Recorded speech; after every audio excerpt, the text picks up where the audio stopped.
All right, stats, welcome to your exam number 4 video, review video for this lovely spring. Today we are brought to you by the in-house sponsor of Ultra Running Shoes, Ultra 1 2.5.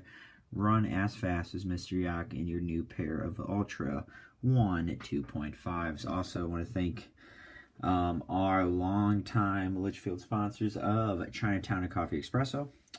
Folks, number 1 here would be a very basic stats question. You might see 1 or 2 of these. Make the stem plots, all right? The tens digits, the stem, the leave there is the ones digits, very easy. The mean and standard deviation, you are given that formula right there. The first 2, S squared is variance. So use those 2 formulas.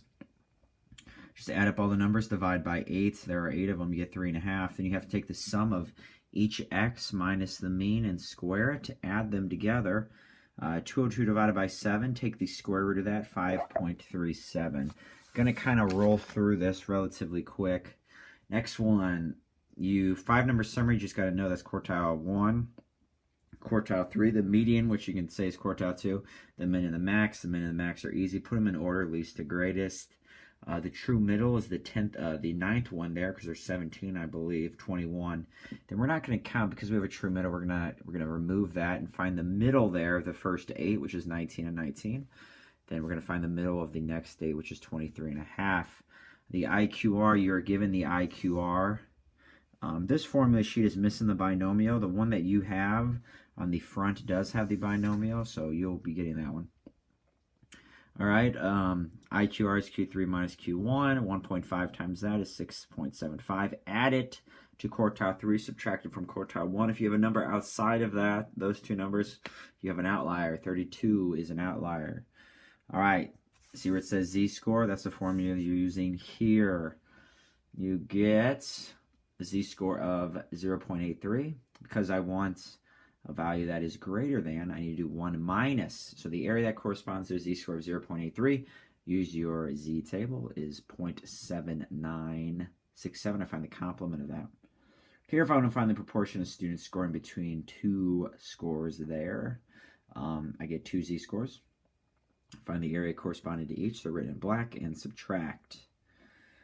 Bottom 10%, you look for the area that's closest to 0.1000, and that is 0.1003. That's a z-score of negative 1.28. And you solve that equation. A little bit of algebra 1. Folks, on this next one, we will be doing, this is from a normal, so we're using that one there. All right. The actual sigma. So basically, you just got to divide by root 9. Okay, so that means the denominator is no longer 102 but 34. I want to score the less. I want an average that is less than 500. So I'm gonna keep, when I look at z-score of negative 0.44, I'm gonna keep that 0.3300. All right, next one is binomial. You're given the binomial formula. On this one, it says binomial right there. M equals NP. And sigma is that. You are given that right there. It's the first formula you have. Okay, so that's the formula sheet you'll be given. Anyway, this is binomial. 10 choose 4 times 0.18 to the 4th times 0.82 to the 6th. If you want at least 1, you want 1 minus the probability of 0. There it is. M is that. Sigma is that. Find the probability, use normal approximation to find the probability of getting between 15 and 30 in a sample size of 50. Get 2 different z-scores. I mean, z-score of 7 basically has all the area up to it. Okay, so just anything that is off your z-table, I think it's like 3.49 is the last one. Just use 0.9999. If you want to use 1, that's no big deal. Area corresponding to a z-score of 1.77 is 9616. Subtract the 2, so very small probability. Given that the mean's 10 and the standard deviation is not huge, what's the probability of getting between 15 and 30? Very small chance. This is very basic, folks. Randomly select a full-time student. What's the probability that he or she is 24 or younger? Just add the 15 to 17 and 18 to 24 together. Now, given that they are 34 or under, means you remove this from your sample. You remove that from your population. You remove that from the whole group there, okay? So then if you add up, what you have now is 0.84. And what I want is someone that's 24 or younger, so add those 2 together. So 5/8 the numerator, and you're not dividing by all 1, you're dividing by 840. Okay, that is 0.690. That is a good question. Again, there's a chance you might see these ones exactly. Folks, I'm going to use the T procedure because I only have 20 adults. Small sample size. Small sample size. And look, you're given S. Now, folks, if you look at your formula sheet, that's going to be something you're going to have to know. We're going to talk about in class tomorrow. I'm going to mention right here.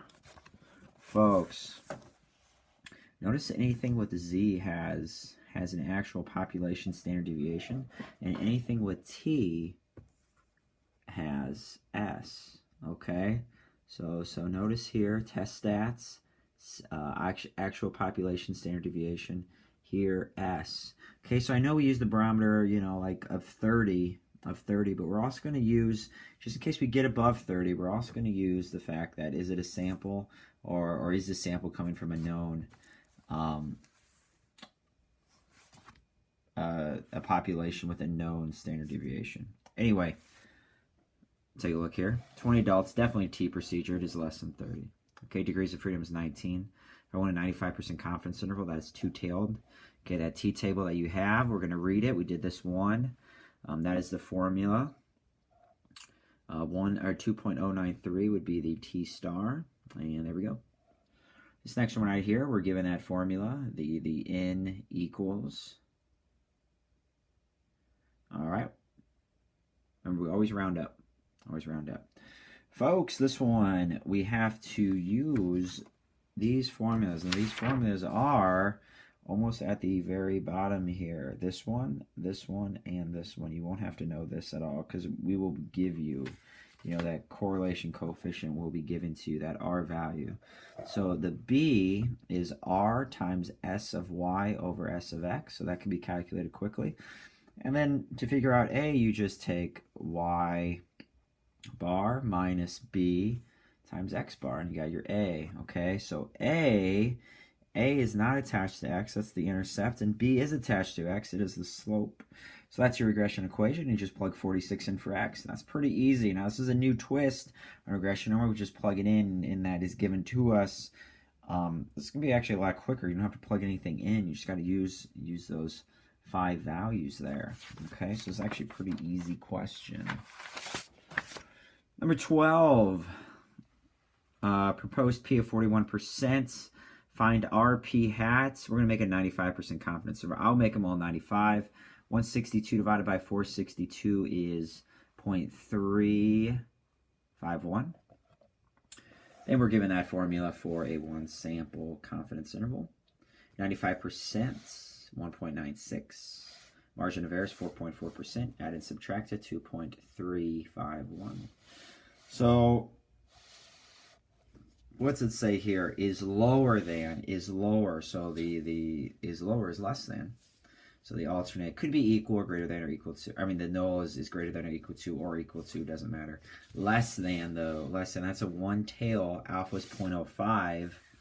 All right, I made a boo-boo here. It's going to be over here. So I'm dealing with proportions. So it is Z. Okay, and again, that formula is given.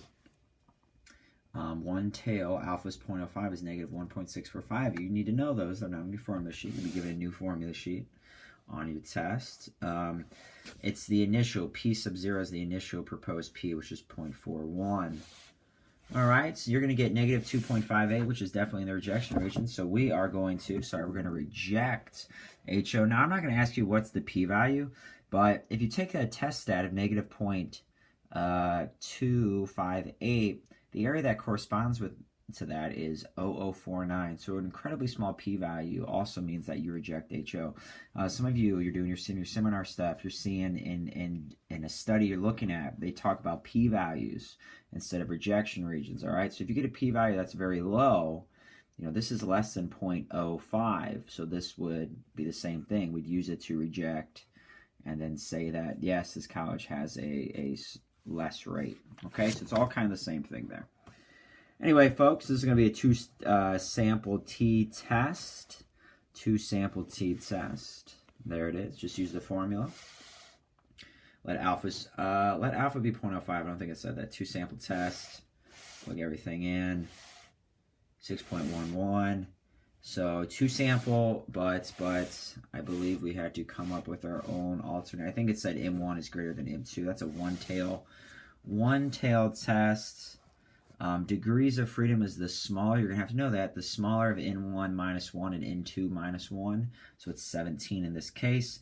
You look up one-tail, alpha is 0.05. Degrees of freedom 17. That's a rejection region stat you get. And it's definitely in the rejection region. So we're going to reject HO. M1 is greater than M2. Folks, this is not a probability distribution because I know these add to 1, but you can't have a negative probability. What has the weakest linear relationship? It is the R value that is closest to 0. Remember, absolute value of 1, strongest correlation. All right, I like number 3. The reason we can't use it is because you are over the age of 12. It's not appropriate to use that to predict your heights.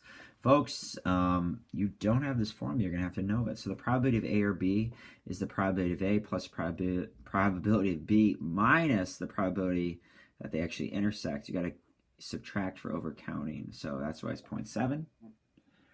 And what else do we have here? I like number 14, so take a look at Mary. You just find her z-score. Take a look at Tom, find his z-score. Tom has a smaller z-score, so Mary has a bigger z-score. That means she's in the highest percentile. She's relatively taller. I think that's a very good question. All right, we're just going to do kind of a few more here. Maybe 3 more minutes. Again, find the mean and standard deviation. The mean is 3. Do x minus x bar. There's your standard deviation. Okay, another 5-number summary. 17, so you have a true middle. Quartile 1 is 12. You know, quartile 3 is 18.5. IQR is 6.5. Multiply that 1.5. 36 is going to be an outlier. You have another binomial. Exactly 2. 5 choose 2 times 0.2 to the second, 0.83 to the third, 0.8 to the third. 0.8 to the third power. We got it. Oh my gosh. Find the probability you win at least once. Just 1 minus probability you lose 5 straight times. There we go. This next one, another binomial, that's M, 20 times a quarter. And then there is sigma.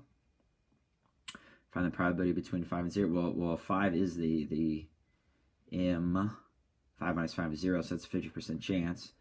The area, that's not 50% chance, but the area up to that is 50.5, 50% of the area. And then 2.58 would be 9951, subtract them.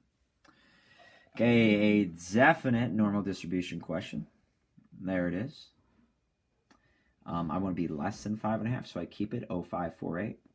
Between 5.5 and 10, just find the one for 10. That's a z-score of 2, which is 9772, and subtract the 2.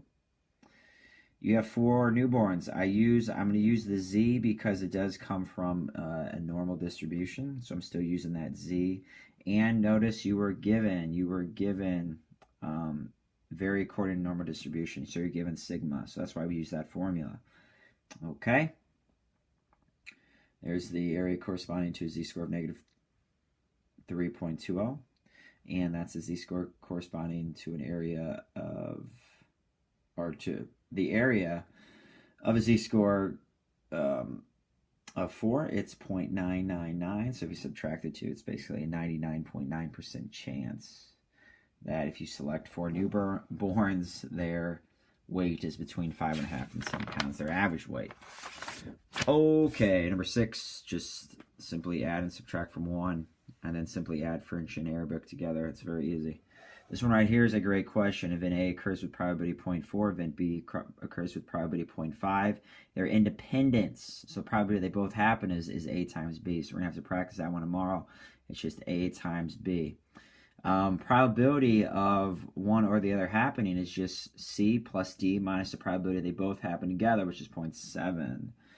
95% confidence interval for mu. N is greater than 30. Okay, so normally we would use Z, but also because they gave us actual sigma. So that's why we're using that formula, because they gave us actual sigma. Folks, we're going to start our next video with this one. We're hitting that 15-minute mark here.